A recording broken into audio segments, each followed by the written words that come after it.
रिक्षा चालकांना मराठी सक्तीच्या वादावर बैठक झाली आणि मंत्रालयामध्ये प्रताप सरनाईक यांच्या दालनामध्ये बैठक झाली आहे। मराठी अनिवार्य कशी करावी याबाबत आता मंथन होतंय। शशांक राव, संजय निरुपम बैठकीसाठी पोहोचलेले आहेत आणि रिक्षा टॅक्सी संघटनांचे प्रतिनिधी सुद्धा बैठकीसाठी आलेले आहेत। काही वेळामध्ये आता ही बैठक सुरू होतीये। बैठकीमध्ये निर्णय काय नेमका होतोय सगळ्यांचंच आता लक्ष आहे।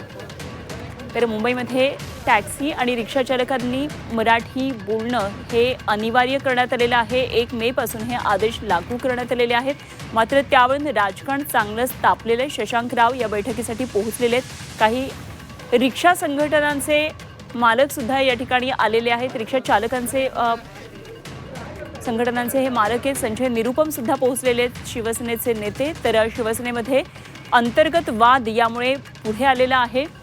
ओम देशमुख आमचे प्रतिनिधी या घडामोडीवर लक्ष ठेवणे थेट जाऊया आपण ओमकडे। ओम, ही खरं तर हाय व्होल्टेज बैठक म्हणता येईल।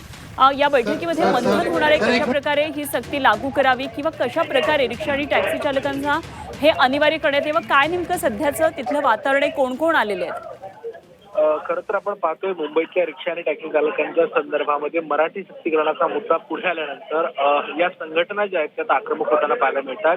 संजय निरुपम असतील किंवा कामगारांचे नेते शशांक राव असतील किंवा इतरही संघटनांचे प्रतिनिधी असतील यांच्या उपस्थितीमध्ये परिवहन मंत्री प्रताप सरनाईक यांच्या अध्यक्षतेखाली एक बैठक आता मंत्रालयातल्या सरनाईक यांच्या दालनामध्ये सुरू झालेली आहे। एकंदर मराठी सक्तीकरणाच्या संदर्भातला निर्णय घेतल्यानंतर ज्या कठोरतेनं तो लागू करण्याच्या संदर्भातली भूमिका शासनाकडनं स्पष्ट करण्यात आली आहे, त्याला कुठेतरी विरोध करण्याचा या निमित्तानं प्रयत्न या संघटनांकडनं केला जातोय की सक्तीकरणाच्या संदर्भातली जी भूमिका आहे ती नरमाईच्या स्वरूपातली असावी अशी भूमिका त्यांनी मांडली। त्यामुळे आजच्या या बैठकीमधून नेमका काय तोडगा निघतोय, मराठी सक्तीकरणाच्या संदर्भात निर्णय मागे घेतला जातोय की या निर्णयाला एक्सटेन्शन देऊन या खरं तर ज्या निर्णयाची अंमलबजावणी केली जाणार होती त्या 1 तारखेच्या ऐवजी त्याला आणखीन काही दिवस दिले जातात आणि आणखीन काही दिवसाच्या कालावधीनंतर ही सक्ती लावली जाते हे देखील पाहणं महत्वाचं असणार। दुसरा महत्वाचा मुद्दा तो म्हणजे शिवसेनेच्या अंतर्गत कुठेतरी एक वेगळा वाद या निमित्तानं पाहायला मिळतोय।